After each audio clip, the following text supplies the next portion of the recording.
1 साल पहले मैंने एक ऐसी चीज ऑर्डर की जिस चीज को मुझको बिल्कुल भी ऑर्डर नहीं करना था। उस चीज ने मुझको मेरी रियलिटी दिखा दी और वो चीज थी एक सेल्फ इम्प्रूवमेंट बुक। मैं उसको पढ़ नहीं पा रहा था, मेरा फोकस बहुत ही ज्यादा बेकार हो गया था। मैंने मोबाइल, जंक फूड, हर चीज बंद कर दी थी और मेडिटेशन शुरू कर दिया था। पर इतने साल मोबाइल देखते देखते, फोन देखते देखते मेरी मेंटल हेल्थ पूरी खराब हो गई थी। मेरा अटेंशन स्पैन गिर गया था की वजह से मैं वाली बुक नहीं पढ़ पा रहा था। और उसी दिन से मैंने ठान लिया कि मुझको अपना फोकस इंक्रीज करना है। फ्लो, ये थी मेरी पहली बुक। इसने मेरे फोकस को बहुत ज़्यादा इंक्रीज किया और मैं अभी सारा अच्छा काम कर पाता हूँ, अपने काम में फोकस कर पाता हूँ बस इस बुक की वजह से। और मैं आज आपको वही प्रिंसिपल बताने जा रहा हूँ जो इस बुक से मैंने सीखे हैं। तो जो हम लोग का पहला स्टेप है वो है व्हाट इज फ्लो स्टेट। तो आपने बहुत सारे एथलीट को बोलते हुए सुना होगा, I am in the zone. मैं सबसे अच्छा परफॉर्म तब करता हूँ जब मैं जोन में रहता हूँ।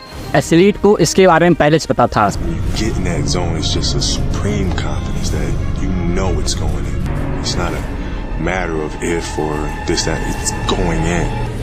एथलीट जब भी अपने काम में अपना 100% फोकस डालते हैं, उनके दिमाग में कोई और थॉट नहीं चल रहा होता है, उनके आसपास कोई भी डिस्ट्रैक्शन नहीं होता है और वो 1 घंटा 2 घंटा बस अपने काम के पीछे लगे रहते हैं। और इसी को हम लोग फ्लो स्टेट कहते हैं। जब हम लोग के दिमाग में कोई भी चीज़ ना चल रही हो, हम लोग बस अपने काम को कर रहे हो और कोई भी डिस्ट्रैक्शन हम लोग के पास ना है। और जो हम लोग का दूसरा स्टेप है वो है बेनिफिट ऑफ फ्लो स्टेट।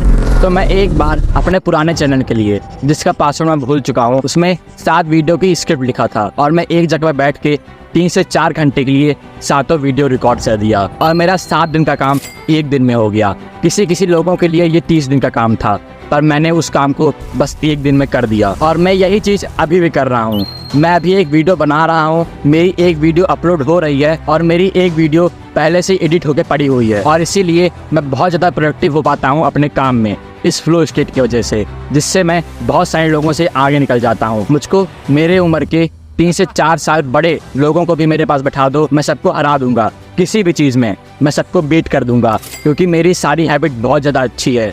वो लोग अपने काम में बस 2 घंटा, 3 घंटा, 10 घंटा फोकस करेंगे और मैं अपने काम में 14 घंटा फोकस करूंगा। तो आपको क्या लगता है कौन ज़्यादा आगे जाएगा, मैं या वो? आपको पता होगा fastest man in the world कौन है? उसाइन बोल्ट। पर आपको सेकंड नंबर वाले मैन के बारे में नहीं पता होगा, जो उसाइन बोल्ट से 0.01 सेकेंड स्लो था और कोई उसको नहीं जानता है। हम लोग बस उसी को अप्रिशिएट करते हैं जो फर्स्ट पे आता है। और इसीलिए हम लोग को अपने कंपटीशन से, जो आपके एज के बच्चे हैं, आपसे 4 साल 5 साल बड़े बच्चे हैं, उन सबको हराना पड़ेगा। जिसकी वजह से आप 90% ऑफ मीडियोकर लोगों से, जो जंक फूड खा रहे हैं, सारा के अंदर काम कर रहे हैं और कुछ प्रोडक्टिव काम कर रहे हैं, वो लोग 60% लोगों से ऊपर हैं कुछ प्रोडक्टिव काम करने की वजह से, इसलिए वो टॉप करते हैं।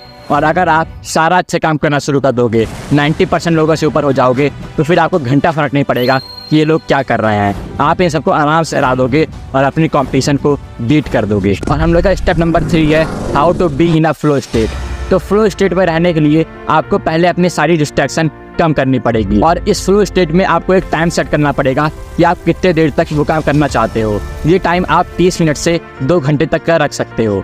मान लो आपने एक टाइम चूज किया 1 से 2 बजे तक का, और आपको इसकी प्रिपरेशन 12 बजे से ही शुरू कर देनी है। और 12 बजे से आप कौन सी प्रिपरेशन करोगे? आप अपने डिस्ट्रैक्शन को ब्लॉक करने की पूरी कोशिश करोगे। जब भी हम लोग फ्लो में रहते हैं, अपने काम में फोकस करने की कोशिश करते हैं, तो हम लोग के पास ये 4 डिस्ट्रैक्शन आती है। जो हम लोग की पहली डिस्ट्रैक्शन होती है वो होता है हम लोग का थॉट। तो जब भी हम लोग अपने फ्लो में आते हैं तो फिर हम लोग का दिमाग वो हार्ड काम करना नहीं चाहता है, हम लोग दिमाग पढ़ना नहीं चाहता है और इसीलिए कभी कभार वो विंडो से बाहर देख लेता है, पेन घुमा लेता है, किसी और थॉट पे चला जाता है, स्कूल की मेमोरी सोचना शुरू कर देता है, कभी पानी पीने चला जाता है और कभी टॉयलेट करने चला जाता है, जिसकी वजह से हम लोग हर बार डिस्ट्रैक्ट होते रहते हैं। और इस चीज़ को कम करने के लिए आप पानी की बोतल खोल के अपनी टेबल पर रख लो। आप आधे घंटे पहले ही टॉयलेट और वॉशरूम कर लो। आपको जैसे पता चले कि आप कोई घटिया थॉट सोच रहे हो, कोई घटिया मेमोरी आपके पास आ रही है, तो आप फिर से अपने वर्क पे फोकस करो। 15 मिनट के लिए आपको बहुत हार्ड लगेगा, पर उसके बाद आप अपने आप फ्लो स्टेट में आ जाओगे। ये चीज़ आप मेडिटेशन से सीख सकते हो कि कैसे फिर से अपने काम में फोकस करें डिस्ट्रैक्ट होने के बाद। जो हम लोग का दूसरा ब्लॉकर है वो है फैमिली का। तो जब भी हम लोग कोई काम करते हैं, कोई अच्छा काम करते हैं फोकस वाला, तो फिर कभी कभार हम लोग के पेरेंट खट खुट लगाए रहते हैं, जिसकी वजह से हम लोग फोकस नहीं कर पाते हैं। हम लोग की मम्मी, हम लोग की अम्मा हम लोग को बुला लेती हैं और हम लोग डिस्ट्रैक्ट हो जाते हैं। तो फिर इस समय आप 3 काम कर सकते हो। पहला काम, आप सबको बोल सकते हो कि मैं एक बहुत ज़्यादा इंपॉर्टेंट काम में अपना ध्यान लगाने की कोशिश कर रहा हूँ, तो प्लीज़ इस टाइम पीरियड में मुझको डिस्टर्ब ना करो। और जब भी वो लोग नहीं मान रहे हैं तो आप लोग कोई ऐसी जगह चूज़ करो जहाँ पे कोई ना आता हो, पूरी शांति हो, और वहाँ पे आप अपना काम करो। जैसे मैं अभी आज जंगल में रिकॉर्ड कर रहा हूँ।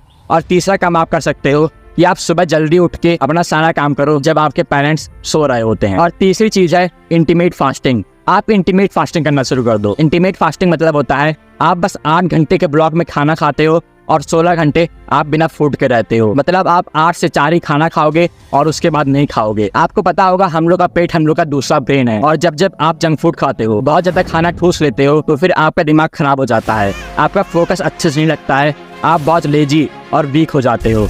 और इसको कंट्रोल करने के लिए आप इंटीमेट फास्टिंग कर सकते हो। हम लोग के पूर्वज हर समय इंटीमेट फास्टिंग में ही रहते थे, पर आजकल हम लोग इसको भूल चुके हैं इस मॉडर्न लाइफस्टाइल के चलते। आपने नोटिस किया होगा जब आप सुबह सुबह उठ के अपना काम करते हो तो फिर आपका फोकस बहुत ज़्यादा होता है, आप बहुत अच्छे से काम कर पाते हो। हम लोग के पापा मम्मी भी यही कहते हैं कि सुबह सुबह उठ के अपना काम करो। वो इसलिए नहीं कि सुबह सुबह कुछ अलग हो जाता है, आपका सुबह सुबह पेट खाली रहता है, जिसकी वजह से आप बहुत ज़्यादा अच्छा फील करते हो, और आपको पूरे दिन भर में यही करना है। इसके बाद हम लोग की चौथी चीज़ है स्लीप।